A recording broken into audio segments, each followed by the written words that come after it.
Mga ka-champion, kung gusto nyo ng healthy almusal, magluluto tayo ng oatmeal. No cholesterol, fiber, cereal. Maganda sa ating katawan yan. Lalo na kung mataas ang inyong cholesterol. Nasa halu-haluin lang natin. Tapos titimplahan lang natin siya ng asukal. Konti-konti lang yan. Baka mapatamis sa haluan lang natin. Siyempre, may gatas to, hindi pwedeng wala.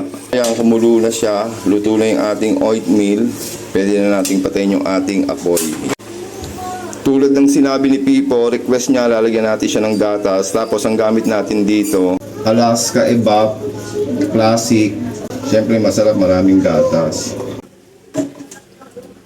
Okay, tara, tikman na natin to. O, ikaw, almusal ka na rin.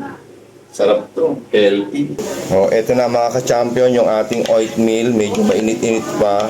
Siyempre, maganda yung mainit-init pa. Pag sinubo natin, medyo may initan yung ating sikmura. Yan. Tikman na natin.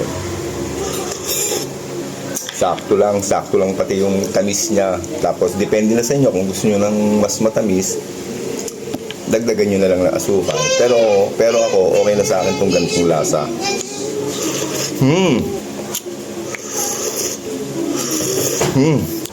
Sarap.